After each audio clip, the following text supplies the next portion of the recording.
Okay, welcome everyone. We've been reading Guy Debord's Society of the Spectacle for the last few months, and we just finished it our last meeting. And I thought just on the tail end of it, I would take 2 sessions to show us Guy Debord's final film. He made 6 films during his life, as well as 1 video a little before his death. But this is his last film, and it's his longest one. It's a 95-minute film made in 1978. And what I'm going to do, we're going to see this film in 2 halves, 1 half today and 1 half 2 weeks from now, the final half. And so each half is going to be like about 47 minutes or thereabouts. And I think what I'm going to do this time is just watch that 47 minutes all the way through. I'm going to spend a few minutes here to alert you to some things that may be in the film that you can look out for. But otherwise, just pay attention, write down any notes, questions that you may have. And when we're done with the film, we should have close to an hour to discuss what we've seen of it so far. And at that point, you can ask me lots of questions and we can see where we go from there. So this film has a Latin title, In Girum imus nocte et consumimur igni, and it's what is called what is that thing called? A thing where it reads, a palindrome, a thing where it reads forward and back the same way in Latin. And the meaning of it in Latin is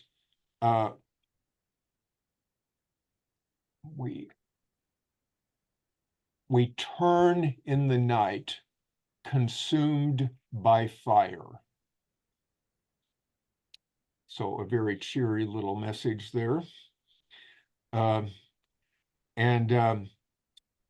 So the Debord says actually, and I'm gonna, I think I'll just read you these things right now. He has a little couple paragraphs here that he jotted down after he made the film called The Themes of In Girum. The entire film, including the images, but already in the text of the spoken commentary, which is spoken in the original by Debord, is based on the theme of water.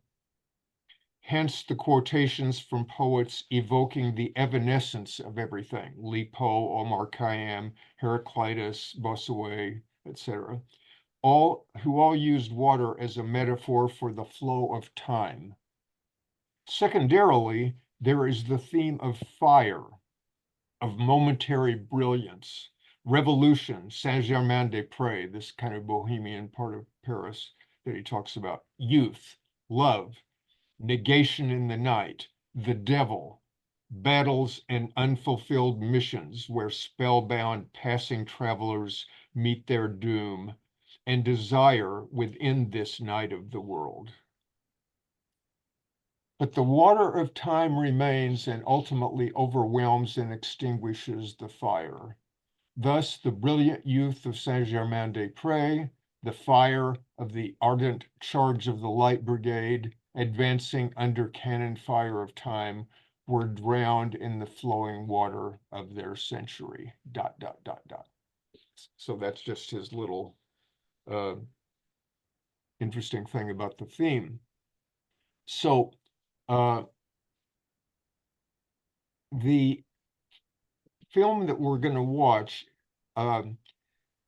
is originally, of course, in French, and Debord is reading the narration or the voice off of it. In this case, a friend of mine in San Francisco, Conrad Steiner, who is a filmmaker and into that sort of thing, created a version of this, taking the film and having it dubbed by a woman friend of his named Dory Bowen, and she is reading my translation of Debord's narrative.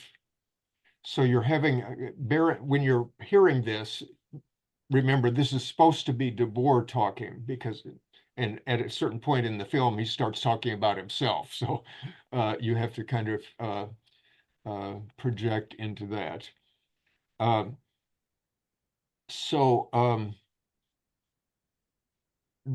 This book, which I recommended for you, is temporarily out of print, but you can get copies online, and I will resend that out to you tomorrow in case you would like to order it. And you really should. It's a fantastic book, which I translated, and it's illustrated, and it's got every single image described. What is that, how it pairs with the narration, etc. So it makes it real easy to follow, and I've got numerous notes that explain what's going on. So you can't do that here. There are going to be some things that you're simply not going to know what's going on, but I'll try to help you out a little bit. So he starts out for about the first 15 minutes of the film laying into film audiences. And you'll see the opening thing is a picture, a still image of a film audience watching a film. And he is taking that film audience as, in some regards, typical of the modern person, but particularly despicable, saying that this is, he talks about who goes to see films nowadays. This would be in France in 1978. It's not the same people who would go to films in the United States. In the US, films are mostly so imbecilic that they're for kids or teenagers at best. But in France at this time, they were mostly they were more similar to ourselves.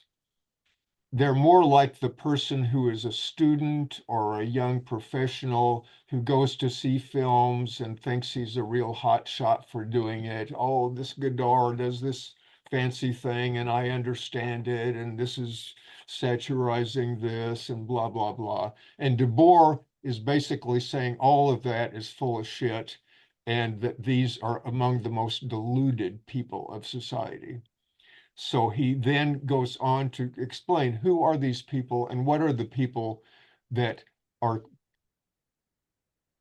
it's like, basically it's everybody in the society, but particularly these people who are kind of in a mid-range, and they're high enough that they have pretensions and illusions that a lower class person would not, about how privileged they are or about how cool they are or whatever. So he really lays into that for, like I say, about the first 15 or 20 minutes of the film. And then he segues, he says, okay, I've told you all about this, but enough of this nonsense. I'm now going to shift to an important topic, a more interesting topic, myself. And and don't think, by the way, that he's, oh, how vain is he and blah, blah, blah. He knows quite well that people are going to be chuckling at that, and he did it quite intentionally. So he is an important subject, and he just said so. And so the rest of the film is him talking about his life, how he started out, what motivations he had, what obstacles he ran into, what adventures he had, and so on. And then towards the end of the film, you'll see how that kind of merges in back with the society as a whole, because of course his project in life was essentially to attack that society. So when he says the movie going public is such and such, it's kind of what we would say, oh, it's like yuppies or lower middle class people, or you know, whatever. Don't worry too much about the exact class distinctions. He's just basically talking about a sector of people, uh, which, you know, he says are the people who are kind of in charge of communication, like management, the technologies of media, criticism, entertainment, blah, blah, blah. Um, and So anyway, then he starts talking about himself. And he's got a picture of Zorro or somebody like that unmasking himself as a image for now I'm going to unmask myself. So as he says, he has these other images here, other little cinema stories, things out of other films or advertisements or something that he uses as little gimmicks to play off of. And he is playing. You'll see he's playing like throughout this thing. At a certain point, you'll see a board game that looks kind of like a chess set, and that board game is a game that he invented called Kriegspiel, which means game of war. And then he talks about how he was, you know, in his late adolescence, he started, you know, living on his own, and he immediately fell in with the most disreputable company, i.e. the Lettristes in Paris, 1951, 52, thereabouts. And then you see um, some clips from the film Children of Paradise.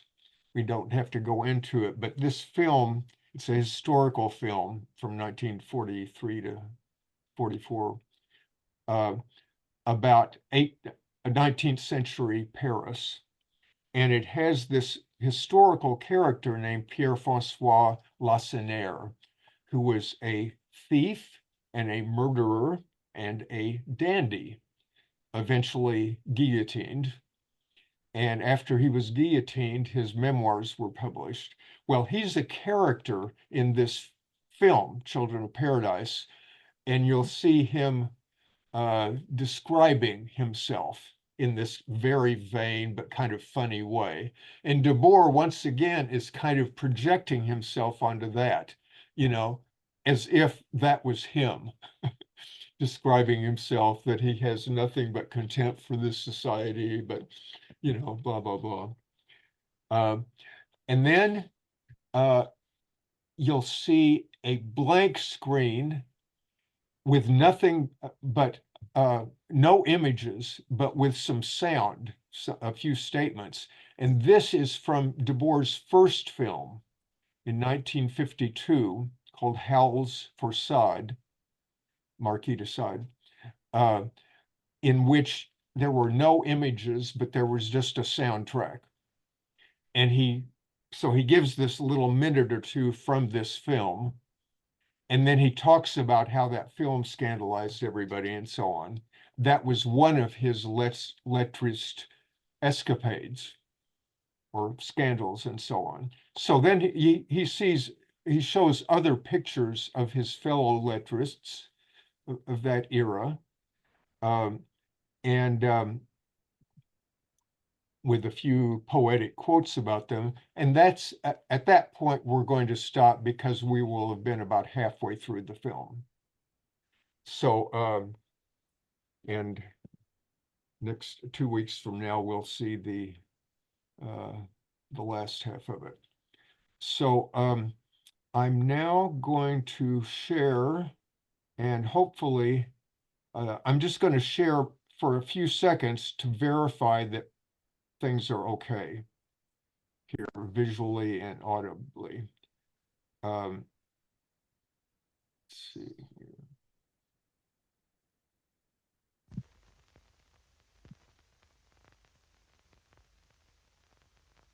Well, actually, I want to get to the sound part. Open market without owning the instruments of their labor.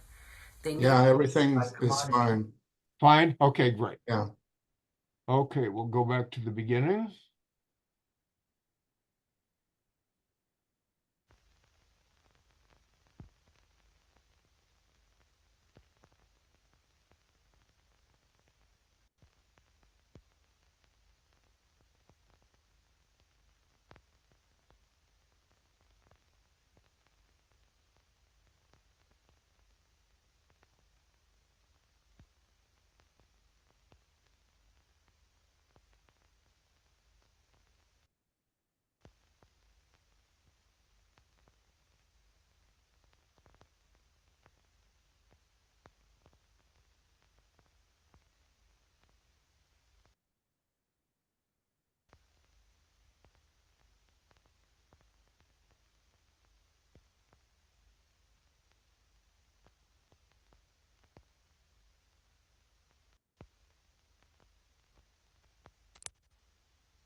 I will make no concessions to the public in this film.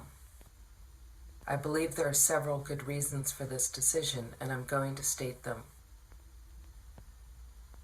In the first place, it is well known that I've never made any concessions to the dominant ideas or ruling powers of my era. Moreover, nothing of importance has ever been communicated by being gentle with the public, not even one like that of the age of Pericles. And in the frozen mirror of the screen, the spectators are not looking at anything that might suggest the respectable citizens of a democracy. But most importantly, this particular public, which has been so totally deprived of freedom and which has tolerated every sort of abuse, deserves less than any other to be treated gently. The advertising manipulators, with the usual impudence of those who know that people tend to justify whatever affronts they don't avenge, calmly declare that people who love life go to the cinema. But this life and this cinema are equally paltry, which is why it hardly matters if one is substituted for the other.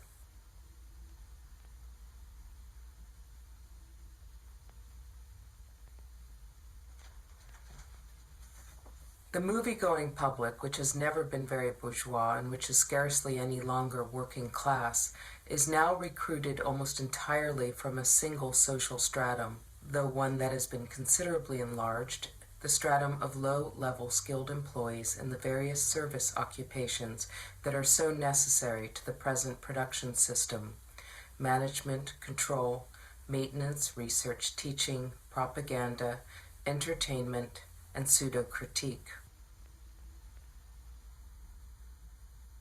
Which suffices to give an idea of what they are.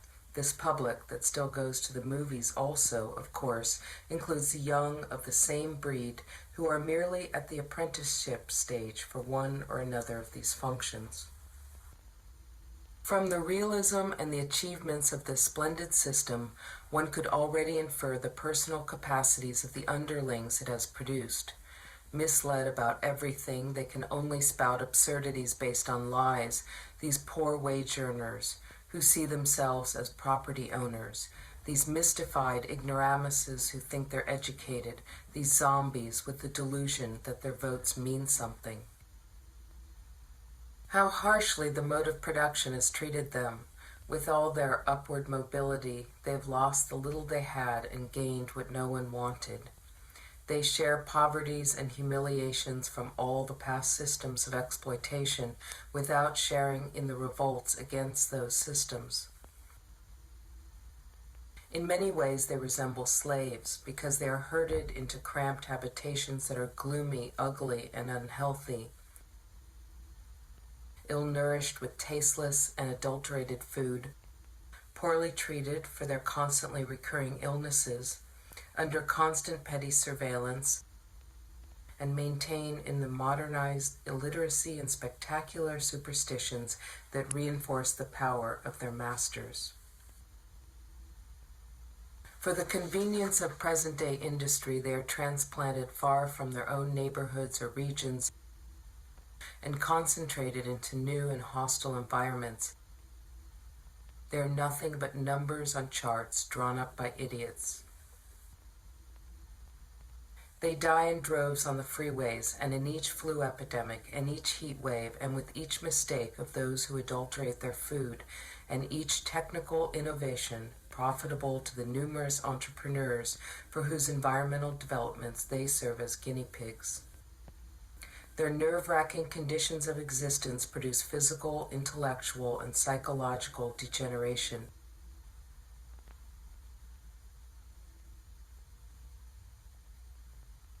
They are always spoken to like obedient children, always willing to do what they're told as long as they're told that they must do it.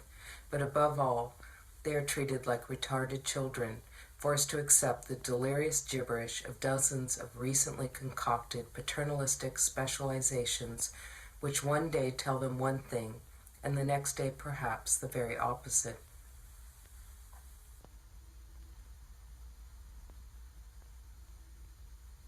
Separated from each other by the general loss of any language capable of describing reality, a loss which prevents any real dialogue, separated by their relentless competition in the conspicuous consumption of nothingness, and thus by the most groundless and eternally frustrated envy, they are even separated from their own children, who in previous eras were the only property of those possessing nothing. Control of these children is taken from them at an early age. These children, who are already their rivals, who laugh at their parents' blatant failure and no longer listen to their simple-minded opinions. Understandably despising their origin, they feel more like offspring of the reigning spectacle than of the particular servants of the spectacle who happen to have begotten them, and think of themselves as only half-castes of such slaves. Behind the facade of simulated rapture, among these couples and their progeny, there is nothing but looks of hatred. But these privileged workers of a totally commodified society differ from slaves in that they themselves must provide for their own upkeep. In this regard, they are more like serfs, because they are exclusively attached to some particular company and dependent on its successful functioning without receiving anything in return, and especially because they are compelled to reside within a single space, the same circuit of ever-identical dwelling units, offices, freeways, vacation spots, and airports.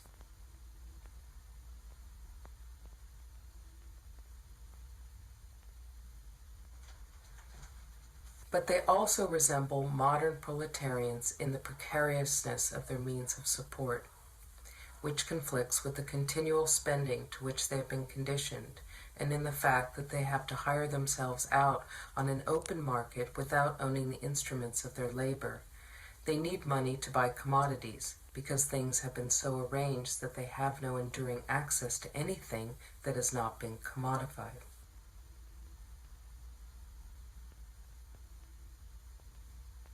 But in their economic situation, they are more like peons, in that they are no longer left even the momentary handling of the money around which their entire activity revolves. They have to spend it immediately because they don't receive enough to save. But even so, sooner or later, they find themselves obliged to consume on credit, and the credit they are granted is docked from their pay, forcing them to work even more to free themselves from debt.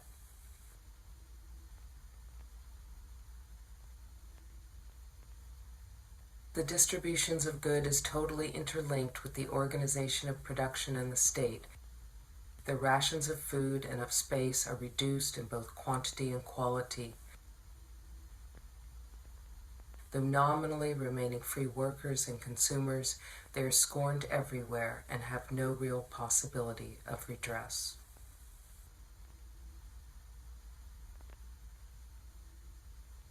I am not going to fall into the simplistic error of equating the condition of these high-ranking wage slaves with previous forms of socio-economic oppression. First of all, because if one leaves aside their surplus of false consciousness and their purchase of 2 or 3 times as much of the miserable junk that constitutes virtually the entire market, it is clear that they share the same sad life as all the other wage earners of today. It is, in fact, with the naive hope of distracting attention from this annoying reality that so many of them jabber so much about how uneasy they feel about living in the lap of luxury while people in distant lands are crushed by destitution. Another reason not to confuse them with the unfortunates of the past is that their social position has certain unmistakably modern traits. For the first time in history, we are seeing highly specialized economic professionals who, outside their work, have to do everything for themselves. They drive their own cars and are beginning to have to personally fill them with gasoline. They do their own shopping and their own so-called cooking. They serve themselves in the supermarkets and in the entities that have replaced railroad dining cars. It may not have taken them very long to obtain their flimsy professional qualifications, but after they have put in their allotted hours of specialized work, they still have to do everything else with their own hands. Our era has not yet managed to supersede the family, or money, or the division of labor, yet one could say that these people have already been almost totally deprived of their practical reality through sheer dispossession. Those who never had any substance have lost it for the shadow. The illusory nature of the riches that the present society claims to distribute would have been amply demonstrated, had it not already been evident in so many other respects, by the simple fact that never before has a system of tyranny maintained its lackeys, its experts, and its court jesters so shabbily. They work overtime in the service of emptiness, and emptiness rewards them with coinage in its own image. This is the first time that poor people have imagined themselves to be part of an economic elite, despite all the evidence to the contrary. Not only do these miserable spectators work, nobody else works for them, least of all the people they pay. Even their retailers regard themselves rather as their overseers, judging whether or not they are sufficiently fervent in snapping up the ersatz goods they have the duty to buy. Nothing can hide the built-in obsolescence of all their possessions, the rapid deterioration not only of their material goods, but even of their legal rights to the few properties they may own. They have received no inheritance, and they will leave none. Since the cinema public needs more than anything to face these bitter truths, which concern it so intimately but which are so widely repressed, it cannot be denied that a film that for once renders it the harsh service of revealing that its problems are not so mysterious as it imagines, nor even perhaps so incurable, if we ever manage to abolish classes and the state, it cannot be denied that such a film has at least that one virtue: it will have no other. This public, which likes to pretend that it is a connoisseur of everything, while it in fact does nothing but justify everything it has been forced to undergo, passively accepting the constantly increasing repugnance of the food it eats, the air it breathes, and the dwellings it inhabits, this public grumbles about change only when it affects the cinema to which it has become accustomed. And in fact, this is the only one of its habits that seems to have been respected. For a long time, I have been perhaps the only person to offend it in this domain. All the other filmmakers, even those who are up to date enough to echo a few issues already made fashionable by the press, continue to presume the innocence of this public, continue to use the same old cinematic conventions to show it the same sort of distant adventures enacted by stars who have lived in its place, stars whose most intimate affairs it can ogle through the media keyhole. Vous retrouverez l'homme qui entra dans la légende par ses actes téméraires en faveur des opprimés. La flèche noire de Robin des Bois est l'histoire d'un homme sans peur qui n'hésite pas à lutter seul contre un tyran. Non, allez-vous-en, sortez tous!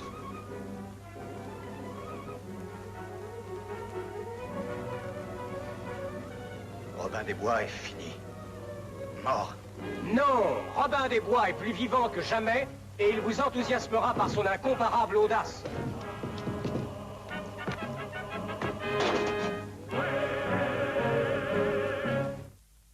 The cinema I'm talking about is a deranged imitation of a deranged life, a production skillfully designed to communicate nothing. It serves no purpose but to while away an hour of boredom with a reflection of that same boredom. This craven imitation is the dupe of the present and the false witness of the future. Its mass of fictions and grand spectacles amounts to nothing but a useless accumulation of images that time sweeps away. What childish respect for images! This Vanity Fair is well suited to these plebeian spectators, constantly oscillating between enthusiasm and disappointment, lacking in taste because they have had no happy experience of anything, and refusing to admit their unhappy experiences because they lack courage as well as taste. which is why they never cease being taken in by every sort of fraud, general or particular, that appeals to their self-interested credulity.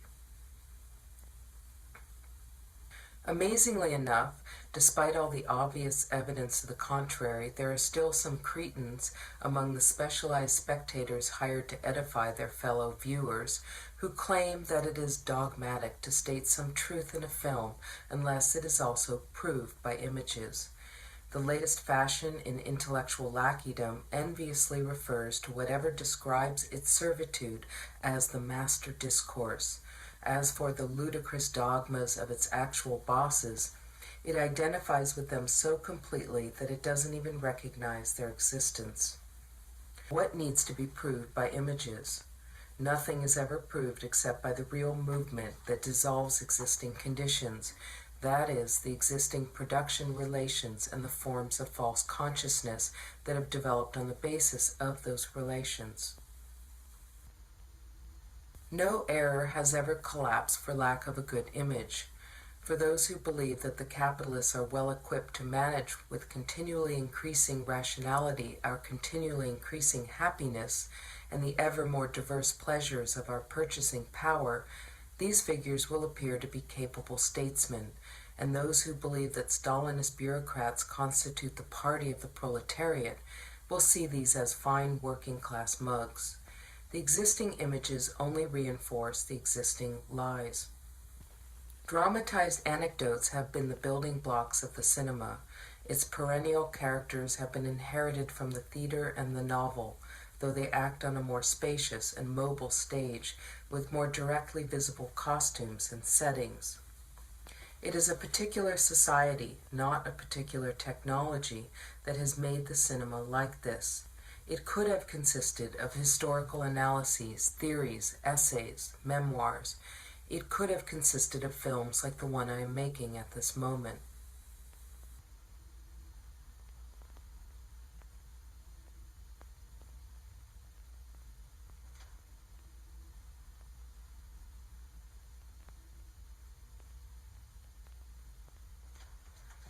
In the present film, for example, I am simply stating a few truths over a background of images that are all trivial or false. This film disdains the image scraps of which it is composed. I do not wish to preserve any of the language of this outdated art, except perhaps the reverse shot of the only world it has observed, and a tracking shot across the fleeting ideas of an era. I pride myself on having made a film out of whatever rubbish was at hand, and I find it amusing that people will complain about it who have allowed their entire lives to be dominated by every kind of rubbish.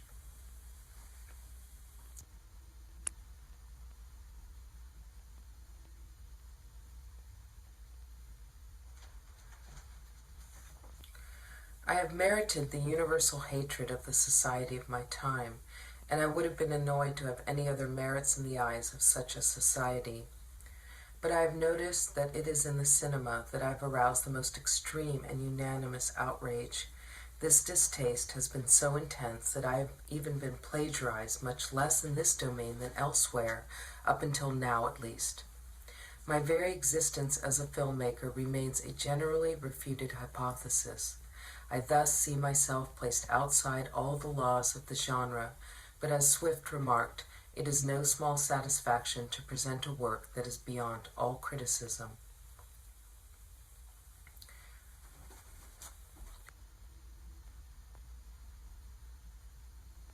What this era has written and filmed is so utterly contemptible that the only way anyone in the future will be able to offer even the slightest justification for it will be to claim that there was literally no alternative, that for some obscure reason nothing else was possible. Unfortunately, for those who are reduced to such a clumsy excuse, my example alone will suffice to demolish it, and since this gratifying accomplishment has required relatively little time and trouble, I have seen no reason to forego it.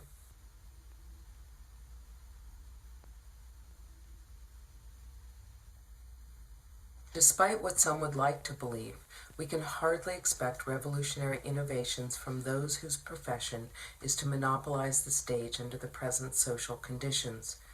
It is obvious that such innovations can only come from people who have received universal hostility and persecution, not from those who receive government funding.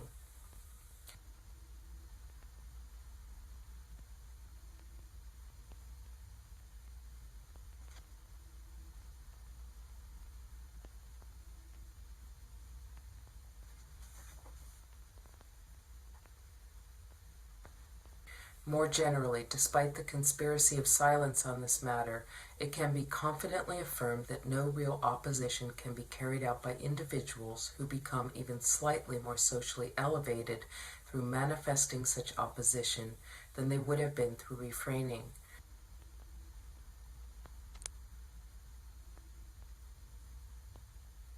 We already have the well-known example of those flourishing political and labor union functionaries, always ready to prolong the grievances of the proletariat for another 1,000 years in order to preserve their own role as its defender.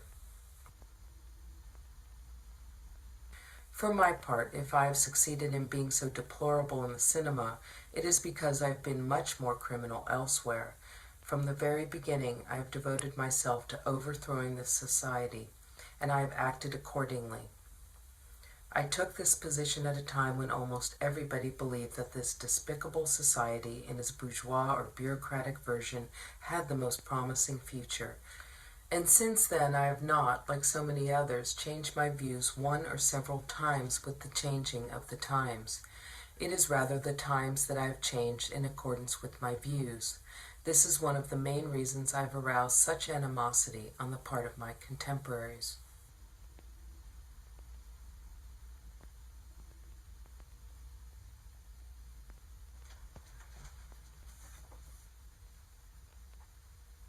Thus, instead of adding one more film to the thousands of commonplace films, I prefer to explain while I shall do nothing of the sort. I am going to replace the frivolous adventures typically recounted by the cinema with the examination of an important subject, myself.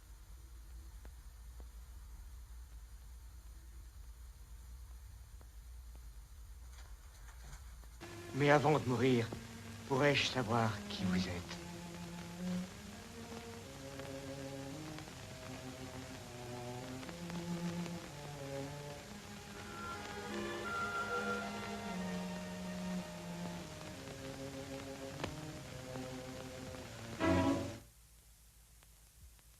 I have sometimes been reproached, wrongly I believe, for making difficult films. Now I am actually going to make one. To those who are annoyed that they can't understand all the allusions, or who even admit that they have no idea of what I'm really getting at, I will merely reply that they should blame their own sterility and lack of education rather than my methods. They have wasted their time at college bargain shopping for worn-out fragments of second-hand knowledge. Considering the story of my life, it is obvious to me that I cannot produce a cinematic work in the usual sense of the term. I think the substance and form of the present communication will convince anyone that this is so. I must first of all repudiate the most false of legends, according to which I am some sort of theoretician of revolutions. The petty people of the present age seem to believe that I have approached things by way of theory, that I am a builder of theory, a sort of intellectual architecture which they imagine they need only move into as soon as they know its address, and which 10 years later they might even slightly remodel by arranging a few sheets of paper so as to attain the definitive theoretical perfection that will assure their salvation.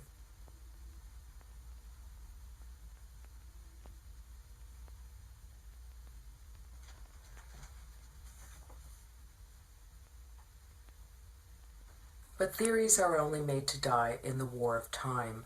Like military units, they must be sent into battle at the right moment, and whatever their merits or insufficiencies, they can only be used if they are on hand when they're needed.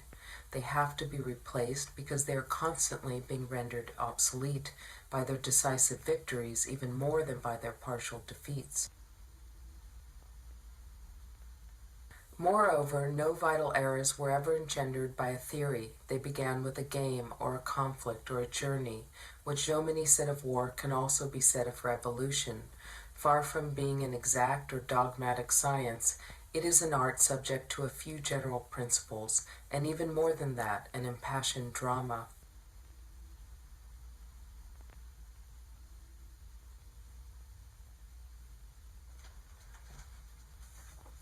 What passions do we have, and where have they led us? Most people, most of the time, have such a tendency to follow ingrained routines that even when they propose to revolutionize life from top to bottom, to make a clean slate and change everything, they nevertheless see no contradiction in following the course of studies accessible to them and then taking up one or another paid position at their level of competence, or even a little above it.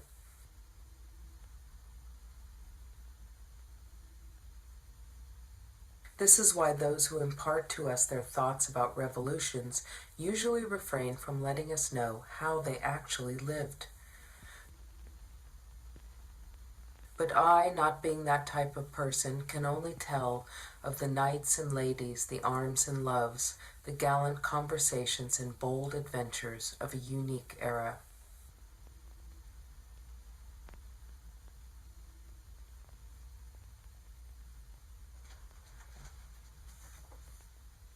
Others may define and measure the course of their past in relation to their advancement in some career, or their acquisition of various kinds of goods, or in some cases, their accumulation of socially recognized scientific or aesthetic works. Not having known any such frame of reference, I merely see, when I look back on the passage of this disorderly time, the elements that constituted it for me, or the words and faces that evoke them, days and nights, cities and persons, and underlying it all, an incessant war.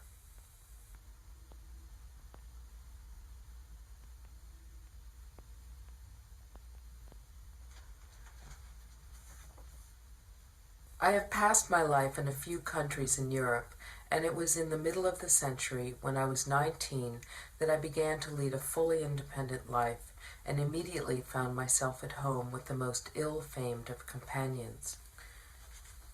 It was in Paris, a city that was then so beautiful that many people preferred to be poor there than rich anywhere else. Who, now that nothing of it remains, will be able to understand this, apart from those who remember its glory? Who else could know the pleasures and exhaustions we experienced in these neighborhoods where everything has now become so dismal?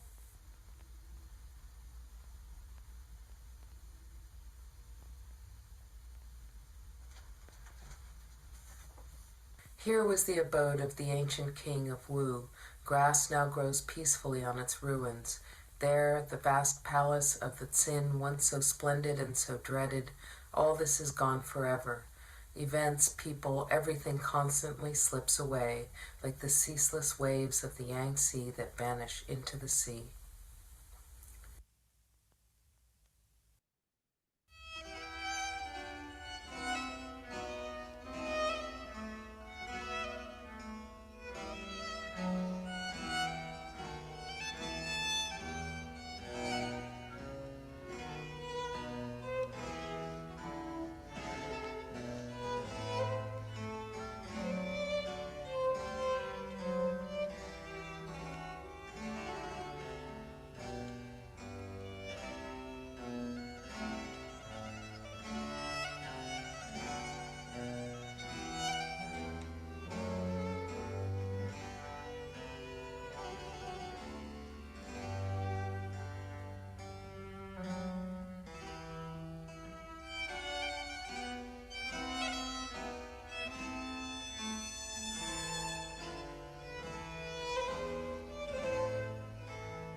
The Paris of that time, within the confines of its 20 districts, was never entirely asleep. On any night, a bacchanal might shift from one neighborhood to another, then to another and yet another. Its inhabitants had not yet been driven out and dispersed. A people remained who had barricaded their streets and routed their king a dozen times. They were not content to subsist on images. When they lived in their own city, no one would have dared to make them eat or drink the sort of products that the chemistry of adulteration had not yet dared to invent. The houses in the center were not yet deserted or resold to cinema spectators born elsewhere under other exposed beam roofs. The modern commodity system had not yet fully demonstrated what can be done to a street. The city planners had not yet forced anyone to travel far away to sleep. Governmental corruption had not yet darkened the clear sky with the artificial fog of pollution, which now permanently blankets the mechanical circulation of things in this veil of desolation. The trees were not yet dead from suffocation. The stars were not yet extinguished by the progress of alienation.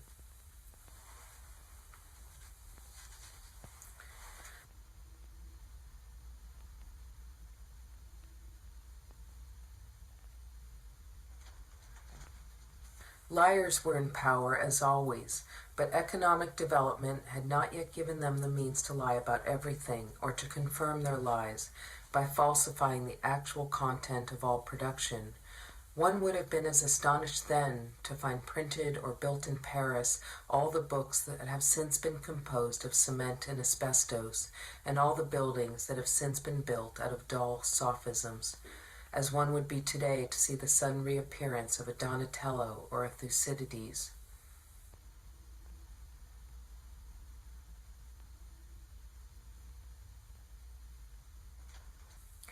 Musil, in The Man Without Qualities, notes that there are intellectual pursuits in which a man may take more pride in writing a brief article than a thick volume.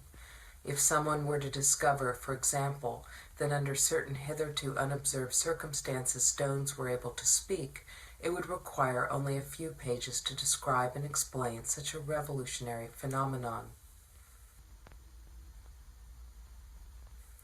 I shall thus limit myself to a few words to announce that, whatever others may say about it, Paris no longer exists. The destruction of Paris is only one striking example of the fatal illness that is currently wiping out all the major cities, and that illness is, in turn, only one of the numerous symptoms of the material decay of this society.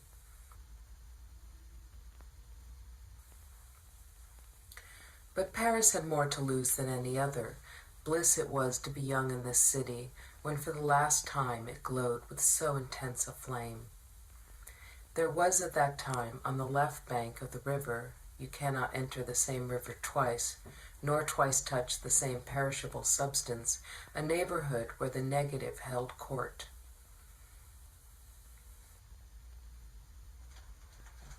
It is a commonplace that even in periods shaken by momentous changes, even the most innovative people have a hard time freeing themselves from many outdated ideas, and tend to retain at least a few of them, because they find it impossible to totally reject as false and worthless assertions that are universally accepted.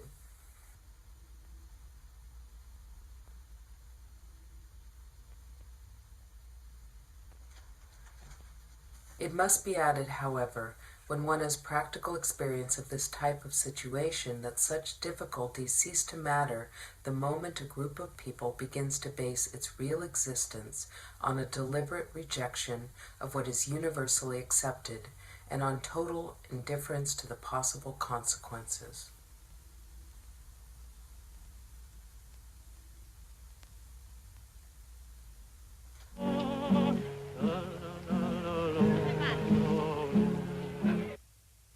Those who had gathered in this neighborhood seemed to have publicly and from the very beginning adopted as their sole principle of action the secret that the old man of the mountain was said to divulge only on his deathbed to the most loyal lieutenant among his fanatical followers.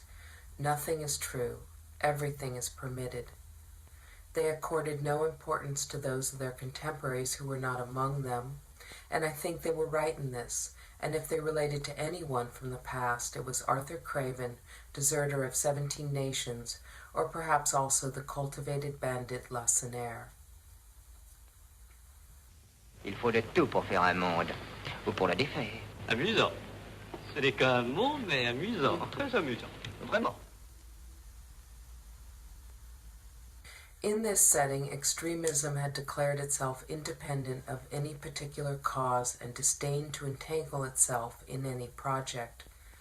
A society which was already tottering, but which was not yet aware of this, because the old rules were still respected everywhere else, had momentarily left the field open for that ever-present but usually repressed sector of society, the incorrigible riffraff, the salt of the earth, people quite sincerely ready to set the world on fire just to make it shine.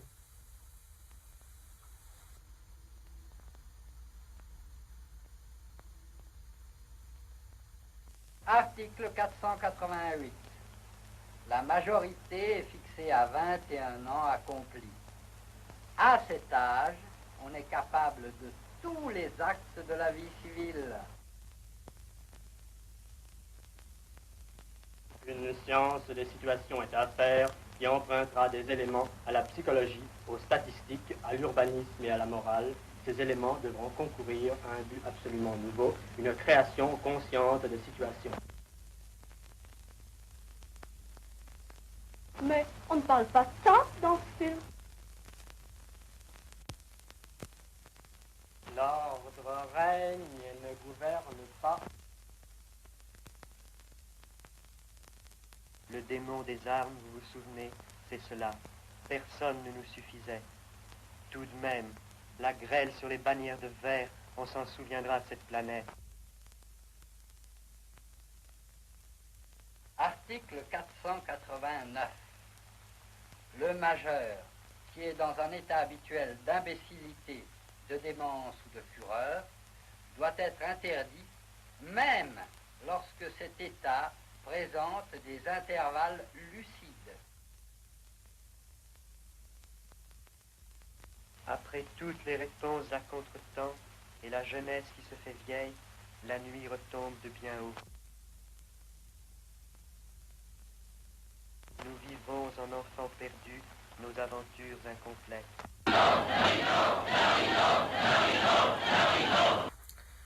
A film I made at that time, which naturally outraged the most advanced aesthetes, was like that from start to finish, and those pitiful sentences were spoken over a completely blank screen, interspersed with extremely long passages of silence during which the screen remained completely dark. Some, no doubt, would like to believe that subsequent experience led to a more mature development of my talents or intentions. Experience of what? Of some improvement in what I had already rejected? Don't make me laugh. Why should someone who strove to be so intolerable in the cinema when he was young turn out to be more acceptable once he's older? What has been so bad can never really improve. People may say, as he has aged, he has changed, but he has also remained the same.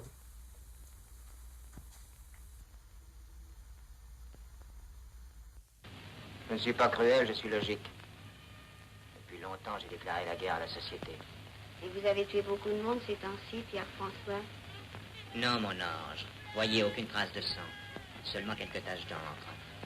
Mais rassurez-vous, Garance, je prépare quelque chose d'extraordinaire. Quand j'étais enfant, j'étais déjà plus lucide, plus intelligent que les autres. Ils ne l'ont pas pardonné. Belle jeunesse, vraiment. Mais quelle prodigieuse destinée. Je n'ai pas de vanité. Je n'ai que de l'orgueil. Et je suis sûr de moi. Absolument sûr. Petit voleur par nécessité, assassin par vocation, ma route est toute tracée, mon chemin est tout droit. Et je marcherai la tête haut. Jusqu'à ce qu'elle tombe dans le panier, naturellement. D'ailleurs, mon père me l'a si souvent dit. Pierre-François, vous finirez sur l'échafaud. Vous avez raison, Pierre-François. Faut toujours écouter ses parents. Although the select population of this momentary capital of disturbances included a certain number of thieves, and occasionally a few murderers, our life was primarily characterized by a prodigious inactivity, and of all the crimes and offenses denounced there by the authorities, it was this that was sensed as the most threatening.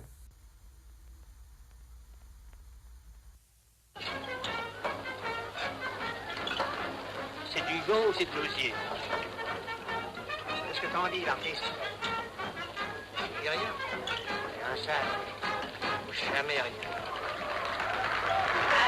Avez-vous rêvé de ça? Avez-vous rêvé de sien? Avez-vous vu nos troubles? La l'explication de tous vos rêves, un volume broché avec des figures. Salut, patron. Bonjour. La snare est pas loin avec sa fine équipe. J'étais prévenu. It was the best possible labyrinth for ensnaring visitors. Those who lingered there for 2 or 3 days never left again, at least not until it had ceased to exist. But by then the majority had already seen the end of their none too numerous years. No one left those streets and tables where the highest of time had been discovered. En somme, si je comprends bien, tous autant que vous êtes des philosophes. Pourquoi pas? Elle est gaie, elle est jolie, elle est propre, la philosophie. Alors, monsieur le frère, Si ça t'amuse.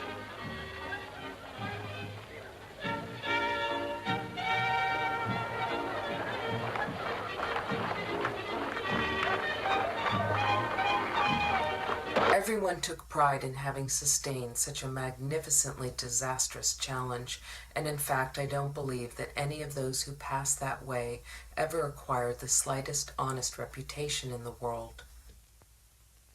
Alors, mes carreaux. Voyons, patron. On ne peut plus s'amuser? On se gorge?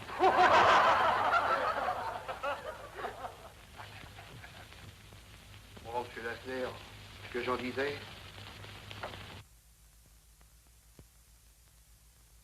Each of us had more drinks every day than the number of lies told by a labor union during an entire wildcat strike.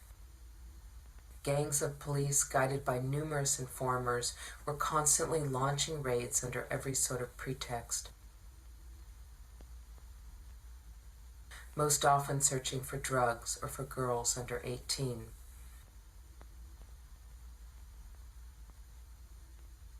I couldn't help remembering the charming hooligans and proud young women I hung out with in those shady dives when much later, the years having passed like our nights back then without the slightest renunciation, I heard a song sung by prisoners in Italy. It's there you find those young girls who give you everything, first hello and then their hand. There's a bell in Via Filangieri. Each time it rings, someone has been condemned. The flower of youth dies in prison.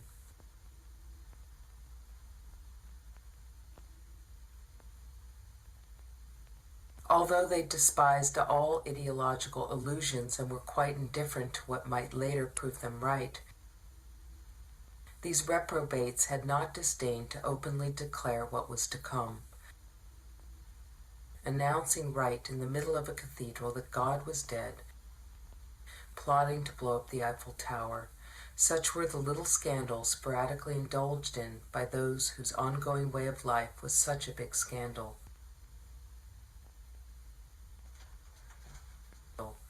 They asked themselves why certain revolutions had failed, and whether the proletariat actually existed, and if so, what it might be. Les uns croient qu'ils pensent à nous, d'autres qu'ils nous pensent, d'autres qu'ils d'ordre que nous sommes son rêve, son mauvais rêve.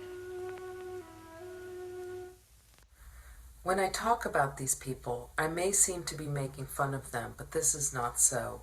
I drank their wine and I remain faithful to them. And I don't believe that anything I've done since then has made me better in any way than they were back then. Considering the overpowering forces of habit and law which continually pressured us to disperse, none of us could be sure we would still be there at the end of the week. Yet everything we would ever love was there. Time burned more intensely than elsewhere, and would soon run out. We felt the earth shake. Bientôt nous passerons sur la terre ferme, alors nous pourrons nous voir un peu plus. Suicide carried off many. Drink and the devil have done for the rest, as a song says.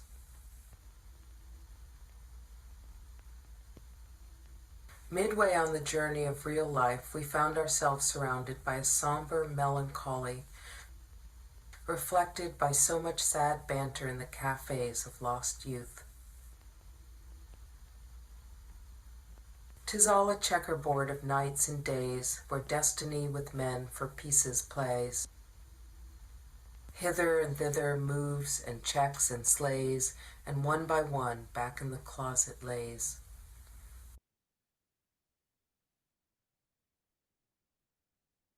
Okay. Everybody see and hear that all right? Good. So, questions, and you can have put your questions in the chat or raise your digital hand.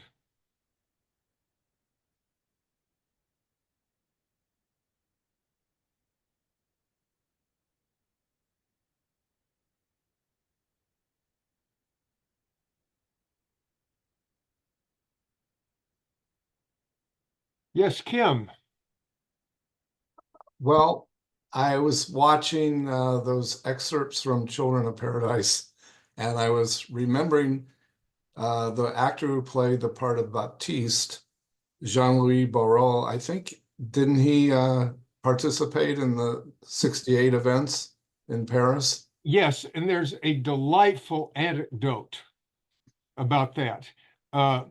Barrault was he was a great actor, and he became the head of the French National Theater, which is centered in the Odeon Theater in Paris.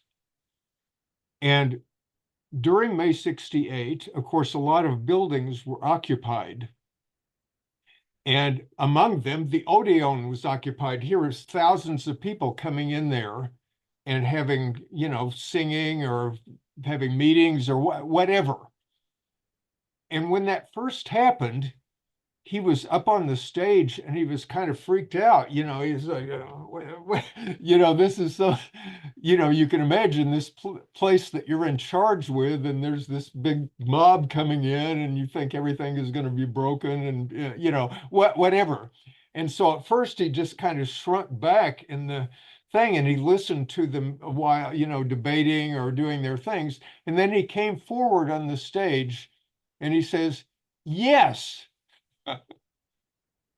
Keep it. Do what you're doing. Don't let anyone take it away from you. Burn it rather than that."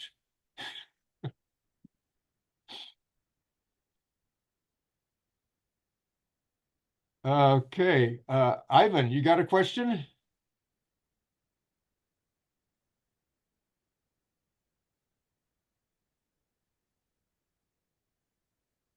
We're not hearing you. What about now? Oh, yeah. Okay.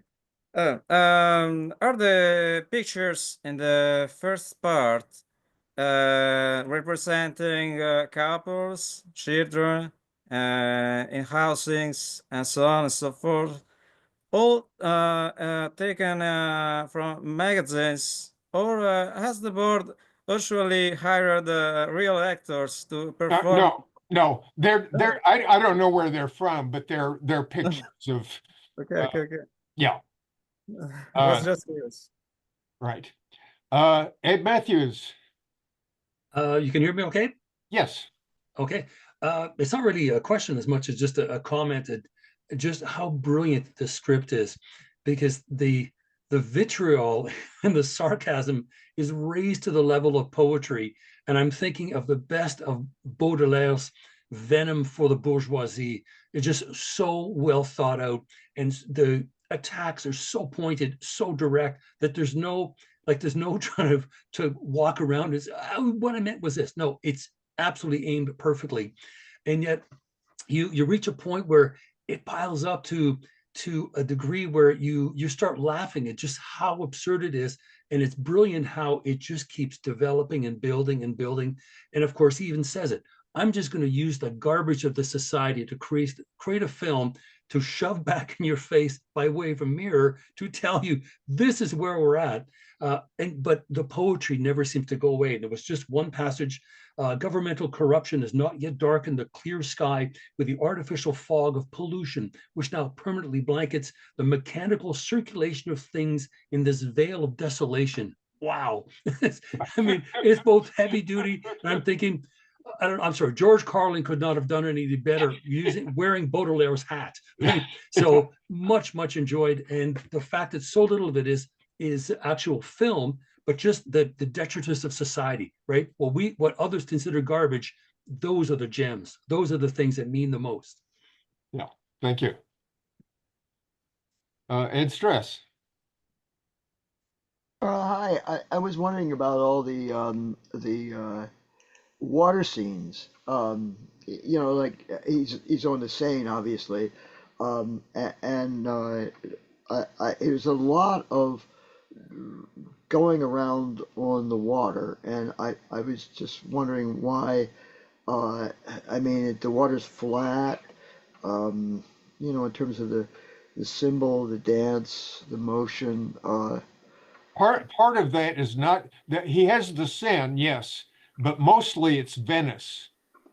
Oh. And he will have, in the later part of the film, he will have some more Venice. And he's taking that. Obviously, Venice is like geographically the most interesting city in the world. And so he's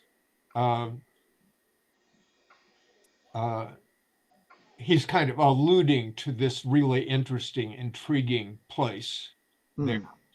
But we don't see the interesting part. We just sort of no. That's you don't necessarily see everything he's talking about. Yeah. Okay. But the point is that it's Venice. It's not some random place on the ocean. How can we tell it's Venice? Does he give us a clue or? Well, if you know Venice, you can see in the background, oh, that's that bay or this I see. that cathedral in the background or something like that. And there was a little brief film clip where it says soon we'll be back on the mainland. And that's from some film about Venice where people are sneaking around, and we'll get back on the mainland and then we'll be safe. So thanks. And just on that note, Debord at a certain point removed all his films from circulation. I won't go into that, but they were out of circulation for about 20 years by his choice. And then he died.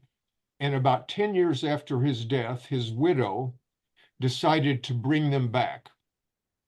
And she brought them back at the Venice Film Festival.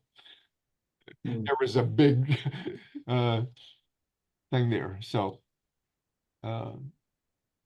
anyway, Mike Ballard, unmute yourself. Just a quick question. When you mentioned Belro, the actor, is that person related in any way to the guy who had a pen name Jean Barrault, Gilles Dauve, who wrote No. clips? No. Okay. No, that's sorry. Yeah. Just That's a modern ultra leftist guy who has not the remotest. That guy is named Barrault. Okay, sorry. This guy is Barrault. It's AULT ending. I get it. Okay. Okay. Other questions? Somebody in the chat, Ed Barcelone. Yes, very good. If you're interested in more pics about Debord's youth in Paris, the photographs of Ed van der Elsken are a good example. And there was a whole book about, this was a photographer who managed of course, before anybody knew who Debord was or these other people, but he hung out in the same bars in the early 50s in Paris that Debord and his friends hung out, and took some, and he put out a book of his photos called Love in Paris, or Love in the Left Bank, or something like that. I forget what it was. I'm going to click this. Let's see, do we have, okay. Can you see this image here? Maybe I'll have to share this again. Just a moment. I will share it.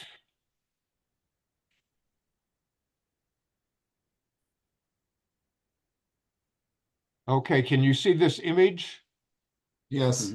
Okay. So this is, these are some of that guy's photos. So these were normally in bars. In this case, maybe they're dancing to jazz or something like that. Let's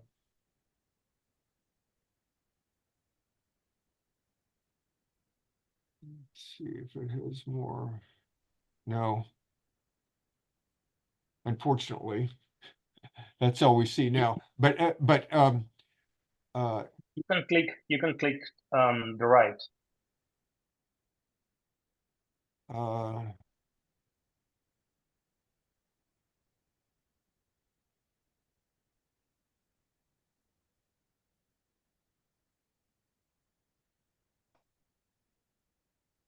I'm not seeing any place to click that would lead anywhere. Anyway, let's pause there a little bit. So I'll try to look up that and send the link tomorrow.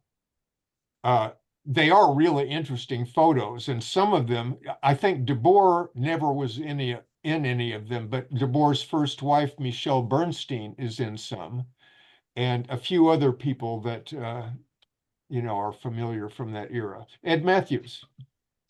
Yeah, the other quick thing I wanted to mention, to one of the lines that you translated, the existing images only reinforce the existing lies, which I thought, again, was a brilliant sort of summation of the fact that he's using not only found footage, but he's also engaging in a détournement, at least in my mind, where he's taking these images that come from a completely different context, and the combination of the words, the thoughts that are being conveyed verbally, and the image we're seeing, there's that kind of meaning that is created as a result of the two together, but certainly not the intention of the image when it was first presented.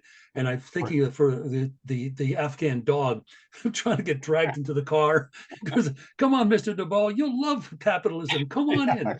And at times very humorous, other times very poignant.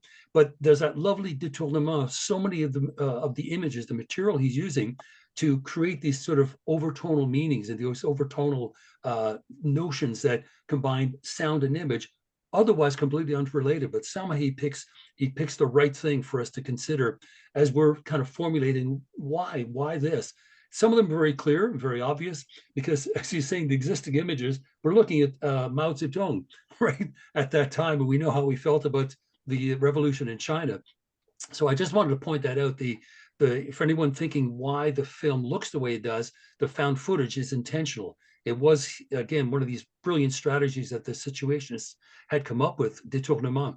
And I think the entire film is just one move after another of just, undermining the original intention and making it say different things, and for us to consider different things, especially in light of to the words. Yeah. The one things that weren't found footages are those Venice photos. I think he actually himself or had somebody do those things in a boat going around the bend in Venice. But 99% of them were found things. And some of the ones, like, for example, just before that thing you're talking about, where he showed just images of some capitalists, or some, and then images of some Stalinists. And then, if I think the translated dubbing didn't quite match them right. But you know, with the Stalinists, if you think that these people are capable of running this society, then you'll be very happy. If you think that these people, these mugs are proletarians, showing these Stalinist bureaucrats, then you will. So, Zach, unmute yourself. Yeah, I mean, there's actually a whole sort of there's a whole combination of images here, and they're not. I think not all of it is not just found footage, and certainly all of it. Some of the images found footage that's being detorned and used in a way sort of to illustrate just how banal this society is in ways that the people who made that image did not intend. But quite a number of the film clips are from people whom I think Debord respected. I mean, there are several sequences from Jean Cocteau's Orpheus, which I think Debord probably had a significant respect for. There's a clip from Antonioni's Red Desert. Likewise, Antonioni was doing something very similar. No, he might have thought, well, this person is a somewhat skilled filmmaker, but remember what he said earlier. He said, I'm the only person in film, except for a few people who have done a few diddly things about trendy topics. And he means people like that. He's picking these things, and you know, he may or may not have thought that Children of Paradise, for example, was an interesting film. I mean, it's one of the greatest films ever made. So, and he identified with Lacenaire very clearly. Well, yes and no. You know, don't take it too. You know, he's saying, while he puts that up there, he's saying in this film, I'm taking nothing but junk. And I'm priding myself that I'm taking nothing but junk and as Ed said, throwing it back in your face.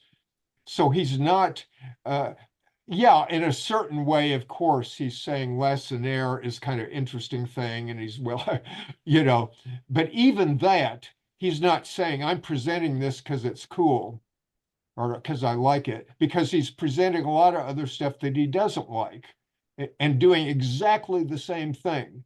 So you can't assume that this is a collection of stuff that he likes just because he quotes this and you absolutely. He might have I don't think he had any particular respect for Cocteau or Antonioni. He just knew, I mean, for him, these are just things that he's grown up with, and if he was writing an article about him, he probably would have said how despicable they were or how uninteresting or how. I mean, Red Desert certainly describes industrial society in ways that are not unrelated to points that the Situationists were again, making. Of course, there's overlapping, yes, but you notice that he always insists in this, and maybe he's being hyperbolic, but he is not like if he says, who did we respect back then? He said, basically, we respected practically nobody. And then he gives two exceptions. One, Arthur Curvin, a sort of proto-Dadaist guy, you know, and another, this burglar and murderer from the 19th century who happened to write his memoirs about how he detested the society. So he's saying, well, yeah, we've made a few exceptions here, and he picks out two out of all history. So, I mean, it's obvious that the gist of this is that he's saying, forget it, you know, like about, I'm not saying, oh, this is cool, and I kind of like this, and blah, blah, blah. Obviously, he did like some stuff. He liked Apollinaire, he liked Baudelaire, and something this, I mean, I happen to know. But even so, you know, he's just treating them as dregs. They're just stuff. And he's saying, basically, when you look back over this whole history, especially modern history, it's a big pile of crap, you know, and if there are a few glimmerings of actual life or creativity or something interesting, that's all they are. They're glimmerings. They're dead now. They were in a different context. And so worshiping them now is completely meaningless. So his only reason to bring in a Cocteau film or something is because maybe an image in that film of a few seconds kind of gives a nice impression of what he's talking about. And maybe even by irony, because he's talking about it not like Cocteau planned it or how Antonioni planned it. He's not saying, oh, Antonioni criticized industrial society or something. Oh, that's no big deal. Thousands of people do that. What do they do with it? It's just blah, blah, blah. I don't like this. They have nothing to say about what you might have differently, et cetera, et cetera. They just do that, and then they get an Oscar for it. Oh, this person presented alienation in a clever way. Yay for him. And Debord is not impressed by that. I'm just saying, yes, he had his library of books, and he actually knew a huge amount about the history of film. He's, in his early and probably later years, he saw tons of films. He knew about Eisenstein and Charlie Chaplin and, the whole range of things there. But the difference between him and most other people is that he just used it. He wasn't impressed just to say, oh, let's just lay back and consume this. Probably there were times when that's all he did, but he's not presenting this as contributing towards a critique of alienation or something. He's just stealing it. It's the same more way than that that, though, because there are certain scenes in certain films that he seems to refer to as sort of poetic lodestars, moments when these ideas or these feelings erupted in an unexpected way. That's right. So that's a glimpse of that, but it's not the same thing as saying, here's what we want. Of course. It's a hint. Yeah. And the hint, like he may do that with one thing, like out of Children of Paradise, that is kind of beautiful. It's sort of close to what he's talking about, even though there's certainly an irony there. He's not vain like Lacenarius. He's even though people might say, oh, he's kind of like, but then in the very next thing, he'll just present a pile of garbage. And he's not saying this is I mean, literally, there are some places in there, I don't know if it's visible in the video we're seeing, but, in some places, he's just looking at a pile of junk, literally, or some pollution that's coming out of a factory or something like that. But you're right. Yeah, absolutely. He has this, he's seeking this poetry where he can find it, but the real poetry is what he makes out of it. It's not the thing itself. He's not saying here is a gallery exhibition of high points of poetic beauty. What he's saying is that he's picking up, he knows all that stuff. And so, yes, sometimes he'll pick out a little thing that's kind of poetic. It sort of suggests adventure. We saw some of those in the Society of the Spectacle film where he's got Johnny Guitar, or some film about Shanghai, some adventure or some espionage thing, by Orson Welles or something. And yeah, it gives a little hint of something. And if you combine it, I think as Ed Matthews was saying earlier, if you combine that with the words and so on, you end up getting a really interesting thing, but it's not exactly like a picture of it. It's just like by putting the things together, you create a new thing, and that new thing is provocative, like Cubism was when it first came out. Or something. It's like, what's going on here? Everything is turned around and twisted, but in a way, it has a certain effect on you. That you're seeing different dimensions, and seeing slants from different ways, and those ways can include incorporating beautiful things from the past or exemplary things from the past, or precursors in some sense, or partial. That's right, absolutely, yeah. For sure. And, so the same thing in the text of Society of the Spectacle, which we've been reading, a large part of that book is not by Debord. It's by Hegel and Marx and Shakespeare and Bossuet and Machiavelli and Thucydides and, all kinds of stuff like that is being pulled in there, usually out of context, but sometimes in context. So the point is not that this is what Marx said or what, is that he may be taking a Marx thing and turning it upside down. Because when Marx said it in 1860, it meant one thing, but now, there's a whole different irony about it because things have changed. So no matter where we go in there, we are constantly kept on our toes.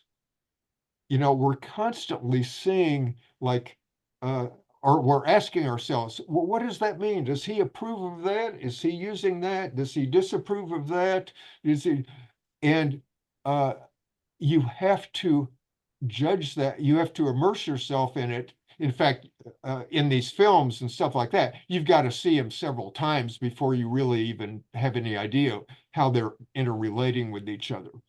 And the same thing with the Society of the Spectacle, of course. You've got to reread that and, you can to see how one chapter relates back to another, or et cetera, et cetera. But the point is, in all these cases, he's putting you on your toes. He's not just showing you some cool stuff to say, I like this. There's a time and a place for that. Probably if a friend came over, he might have said, hey, listen to this, this Baudelaire poem, or look at this thing that I found, or something. And they enjoyed it, but here he's not doing that. He didn't make a film to show us cool things or to say, I like this and I like this and my favorite artist is this, all this kind of thing. He made the film to provoke us, and to provoke us in ways that would hopefully encourage us to do further research, further experimentation, and all that. And in the process, we may have said, oh, there's that interesting filmmaker, or there was that interesting poetic line. That's all fine. But he didn't do it just to provide, some of that. It's part, you're absolutely right to call attention to these things. But I'm just saying the ultimate context of this is that he's just using them to hit you in the face. So thank you for that. Ed Matthews again. Yeah, just a quick note to Zach's point, because another way to think of the film is perhaps the sampling technology, the way in which an artist, a musical artist, will sample music. And it really doesn't matter what the source is. The sound matters. That particular sort of audio bit is representative of some idea the musician has, but it doesn't really matter where it comes from. But in and of itself, it's a matter of sampling. In this case, the history of cinema. And some of the films may have come from radical filmmakers, Antonioni or Godard and someone else. But to that point, I'm thinking of the line here. We already have the well-known example of those flourishing political and labor union functionaries, always ready to prolong the grievances of the proletariat for another 1,000 years in order to preserve their own role as its defenders. And when I'm thinking of this and what we just talked about, there are filmmakers that are considered radical who talk about the late capitalism and how horrible it is, but they still produce a product, right? They still commodify the idea. And I think that phrase and what we've just been discussing, as much as Antonioni's Red Desert is a wonderful film, nothing changed as a result of it. And Debord is asking us, take this outside, the cinema hall, take it to the streets, think about it, apply it, use it, live it.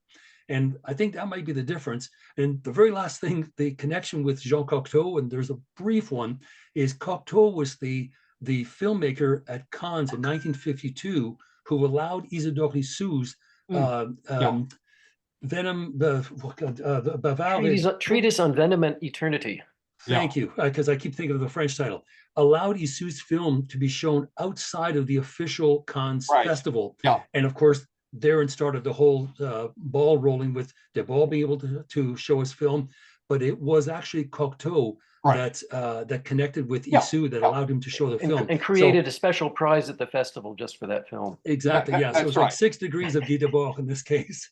Yeah. I just wanted to point that out. Yeah. Credit where credit is due. They said, good. And that doesn't mean they didn't think that Cocteau was pretty silly or dated or whatever, it's just that in that situation, under that juncture of, struggle, cultural struggle, you might say, maybe they sort of, put the screws to Cocteau and said, come on, you're supposed to be avant-garde, blah, blah, blah. You're on our side. Yeah, and he came through in that particular case. That doesn't mean suddenly they've got to go around loving Cocteau or so. In reality, I don't think they thought much of him at all. They thought I think they were very smart at that time in their lives to know who to befriend, just to do that, because they did the same thing with Breton. They knew, or they became friends with Breton as a means to an end. Yeah. And I think in the case of Cocteau, it was exactly the same thing. If this guy's connected with Cannes today, that's who we're going to talk to. So I think they were very strategic in who they wished to befriend and know, because it was a way to move on to the next step in this project. Yeah. Thank you. Kim. So I have a question about how closely Debord might have identified with Lacenaire, because once you watch Les Enfants du Paradis, you realize that Lacenaire is really the author. He's the one who wrote the story. He says in one of the clips we saw that he's putting some finishing touches on a script or whatever the word was, that when he's talking to Garance. And so he knows that at the end, he's turning himself in. He talks about being guillotined. So wasn't it the case that Debord committed suicide? Yeah, but to get back to Lacenaire, though, Lacenaire is not the author of Children of Paradise, emphatically. He's not saying that. He is saying that he's got some little plans and we never see them materialize. His plans are not the plot of Children of Paradise. He does say, yeah, eventually I'll be guillotined, but that's not like he's seeing ahead in something he's writing. He's just saying that's going to happen to me, and I'm going to let it happen because I refuse to leave. In the actual film, he and his follower Avril kill the bad guy, the Count. Yeah, the Count.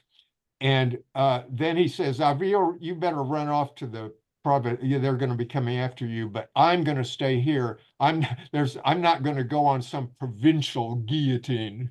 I'm going to stay right here in Paris. Fuck, and he'll leave his memoirs that will be published after his death and so on like that. That's all that means. It does not mean that he wrote Children of Paradise. That didn't exist then, and it would have made no sense. He didn't even know half of the people. He knew nothing about Barol, for example, that character. Well, I mean, not the real Lacenaire. I mean, the character in the film. No, but I mean, the character, ditto. The character is in no way the same as the Jacques Prévert who wrote the script. The script, yeah. Yeah. But there is that little ambiguity. Yeah. So, yeah, you can say, he sort of identifies with it. And another thing, he would say that's a big joke. I no more do that than I'd identify with, But he did commit suicide, right? That's right. But his suicide, Debord's suicide, was because he had a painful terminal illness. Oh. He did hang around despite that in order to make a final video that was going to play after he died. but he was in misery. Oh, and by the way, is that final video? So Ed Barcelone wrote in the chat, he was asking about a last film project of Debord's based on Spain. That's that different. Unfortunately, never saw Yeah. the light of day. Yeah, Is that's that different. The last video was done, and it appeared in 1994 on a French television channel, an independent channel. It's called Guy Debord, His Life and, let's see, what is it? His Life and Art or something like that. And you can find that. I'll also try to give a thing for that. So that's another sort of autobiographical thing. But even more scathing, if you can imagine, than this one. Because it was done like 15 years later. The one that Ed Barcelone was mentioning is an intriguing thing. He proposed to make a film about Spain, and he presented that to Gerard Lubovici, his friend and the rich guy who had financed his films. And he says, I'm going to look into the idea of making a film about Spain, and it'll be like 2.5 hours long, and it'll cover the whole history of, what's interesting things. And it's very intriguing, like he said it'll focus on Andalusia and it will do this and that. And after a while, well, for one thing, then Lubovici was assassinated. So Lubovici signed the contract for it and gave Debord an advance. And the idea was Debord was going to look into this for the next year or something and see, is this feasible? And then Lubovici was assassinated in 1984. And that's a whole other story. We needn't go into. The assassins were never found. And after that, Debord told Lubovici's widow that he had concluded that he was not going to make the film about Spain. So that was the end of that. But there's whole other issues there. But thanks for bringing that up. Ed Stress.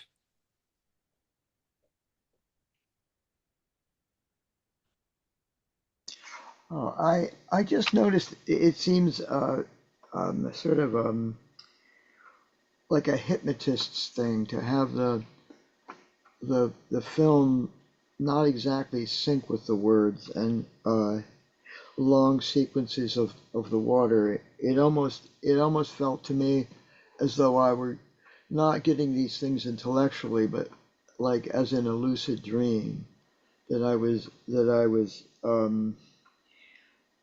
trying to understand the impossible to understand future in a way that was sort of deeper than essays, I guess. But at the same time, a collage, especially in the magazine stuff, which is suitable for collage, but a collage of basically one picture.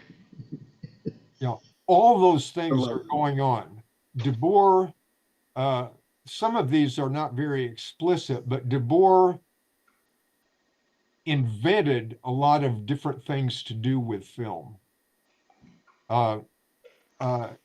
He himself compared himself, he said in his not modest way, he says, I'm the filmmaker, I've done the most important innovations in film since Orson Welles.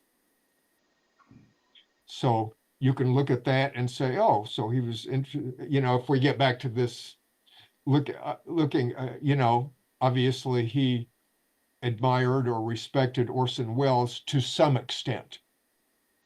He was familiar with all the innovations he had done in Citizen Kane and a lot of other things.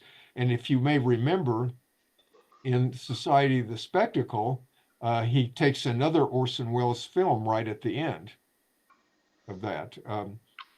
So anyway, my point here is that Debord is doing a whole lot of things here.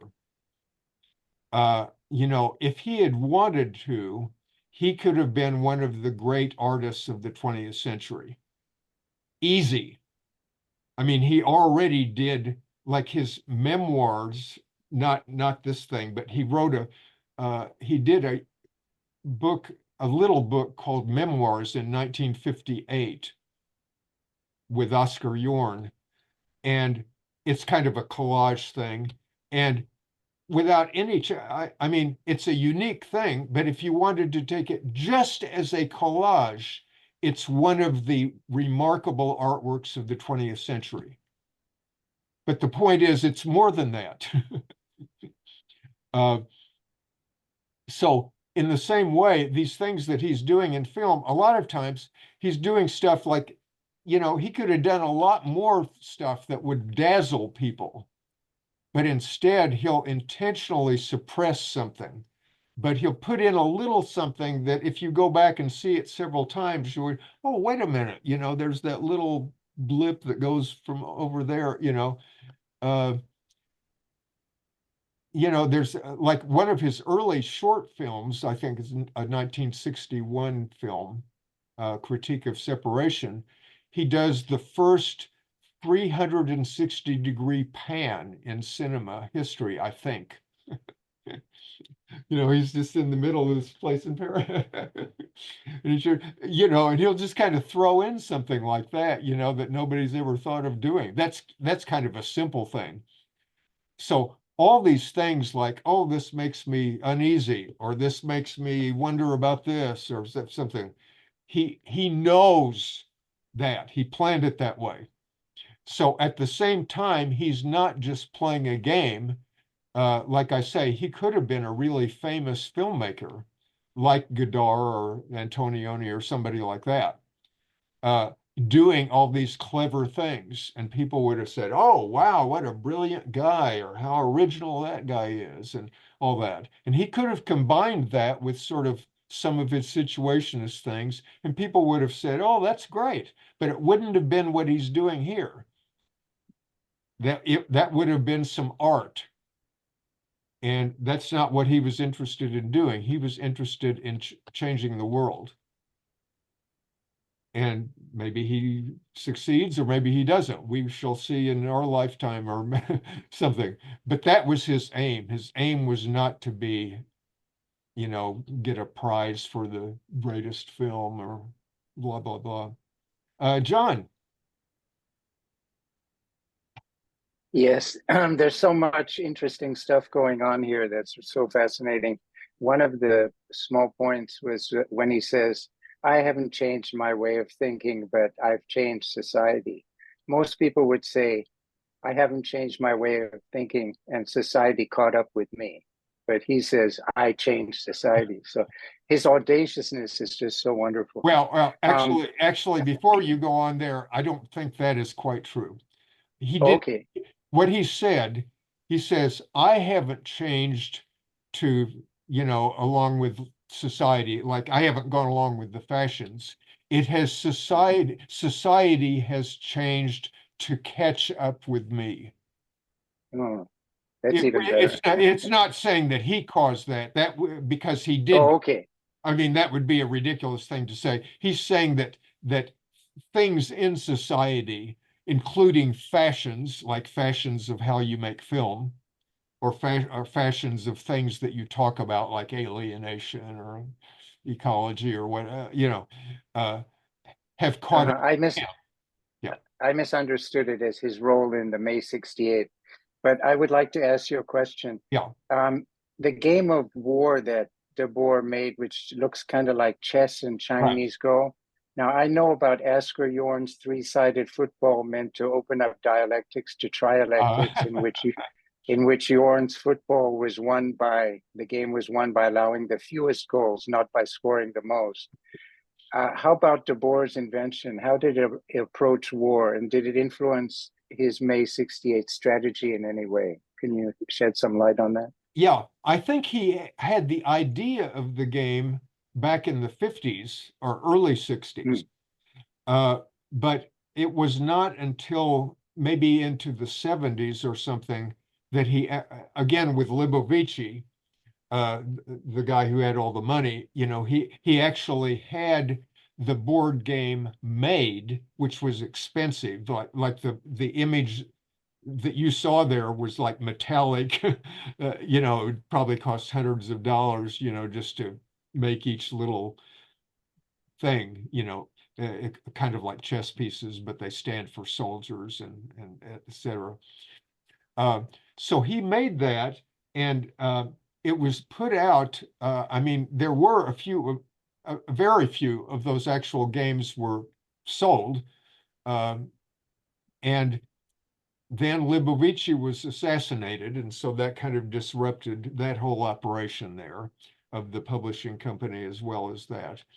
But later, he and his wife Alice co-wrote a book called Le Jeu de la Guerre, The Game of War, in which Debord describes the rules of the game and shows a game that he and Alice played, move by move. So he kind of goes through it like people go through chess games, and says, okay, white played this thing, this puts blacks, something in risk here. So black now has to think of, so there's a whole book just to describe this one game that they play. And I'm not even sure who won. It may even have been Alice who won it. I can't remember. But the point is that Debord is analyzing whatever the game was. And some people, particularly in England, for one thing, in England, there was an English translation of the book. And the publisher who put out the book also included in it a little cardboard thing that had the pieces that you could, sort of cut out or something. So you could do a more humdrum version of you could actually play. And there are people in England, I've never played the game myself, but there are people who've learned the rules and have, played and written things about strategy or done other variations on it, same kind of thing that he's done. But his notion was that although the war game was based on Napoleonic wars, like in the time of Clausewitz, and it's based on a war, not revolution, but his contention was that strategy nevertheless has some similarities. So I think he did think that his ability to create such a game based on his readings of Clausewitz and these other things had some connection with his strategical abilities, and that theoretically, maybe people that played this game would fine-tune their strategical thinking, capacities by learning how to judge because it includes things like you don't know what your opponent is doing, which is like in war, you don't have all the data at your disposal.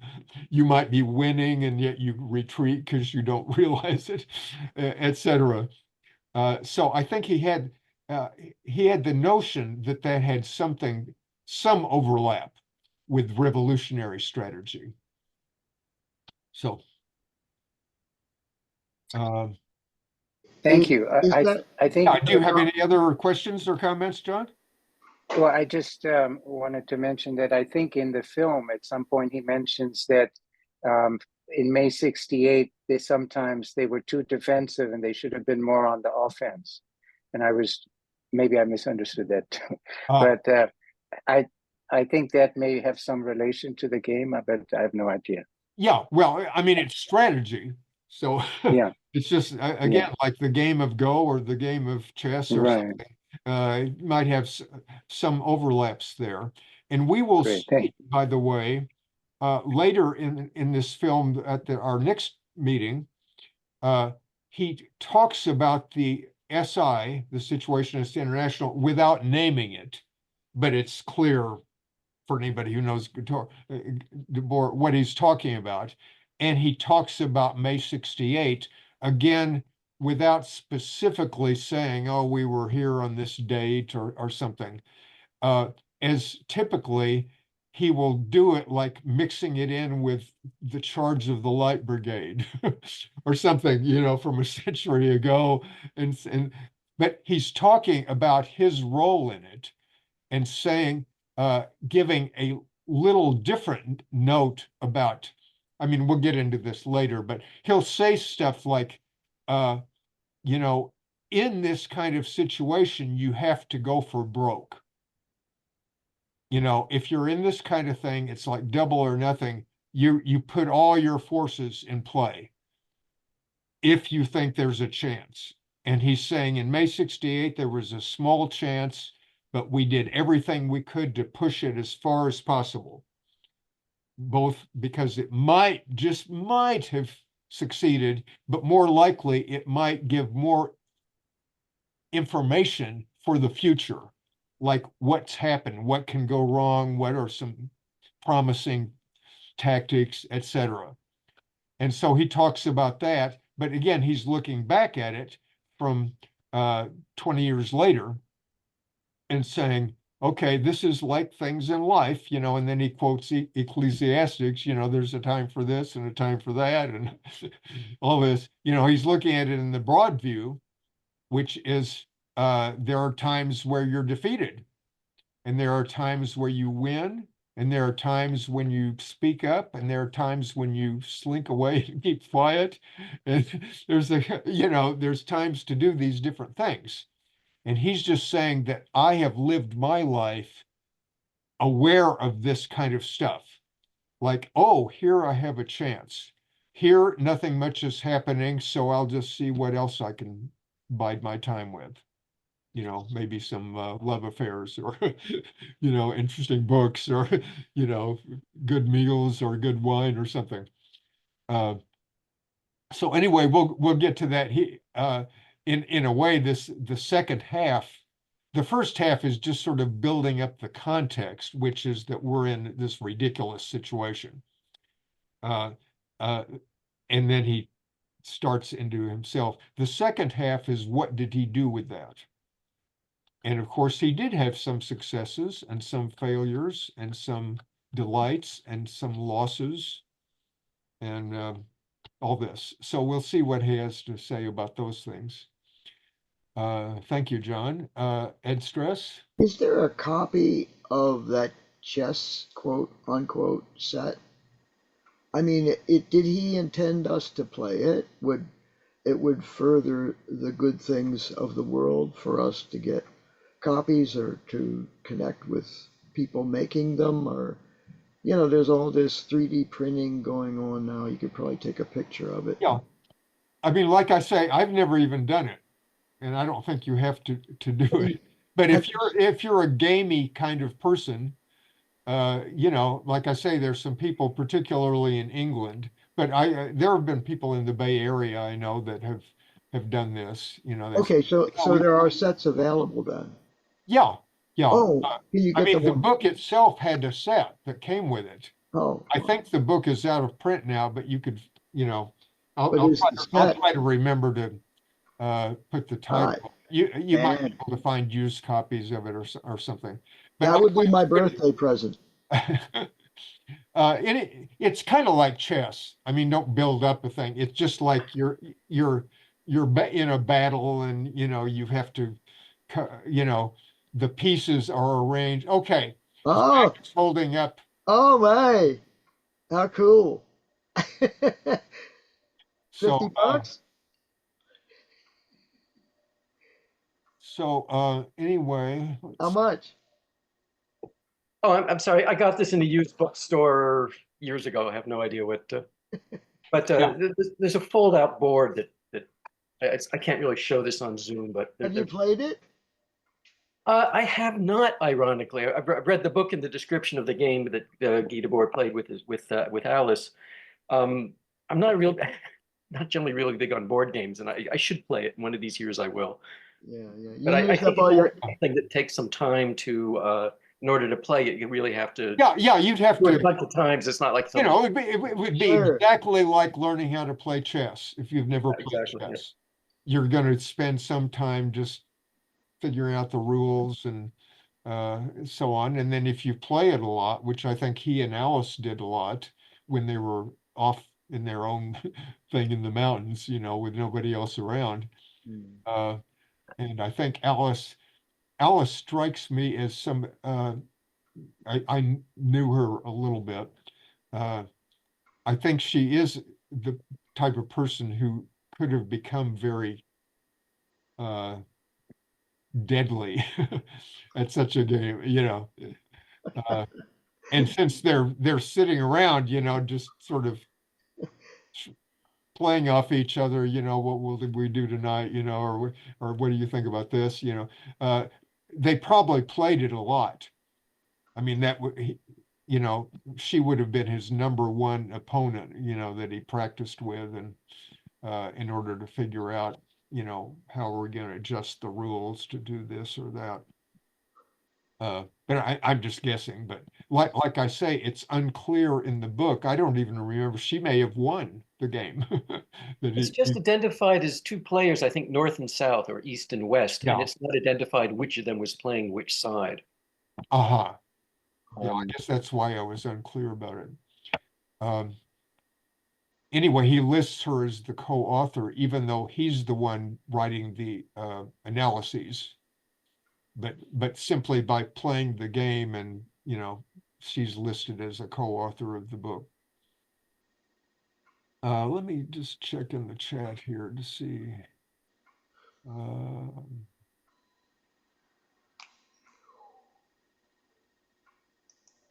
And Ivan says, everything in this context falls in line also with the views he held about the Baroque in the Society of the Spectacle. That's a very good point. You remember that long thesis about the Baroque and about, you know, how everything is sort of tied together. And I think that's an excellent point to bring up, that he's in this film, he's treating his life and the society in that same way. It's like this big creation that he's making out of a big creation that the society is in. Huh. So that's interesting. And okay. So I think we're running over time here. Last call for any other questions or comments. Okay, thank you again so much. I'll be sending you something tomorrow, including some of these links here. But basically, next time we're just going to finish watching this film, and you have the link to the film already. I suggest that if you haven't already watched it, you watch it now. I mean, tomorrow or whenever. The more you watch it, the more you'll get out of it. That way, when we see it next time, you will have already seen the stuff once or twice, and you'll have a little more sense of where he's going. So apart from that, thank you for joining us here, and interesting comments and questions. So I'll look forward to seeing you 2 weeks from now. And I'll turn off our... The revolution come before our meeting. Thanks, Ken.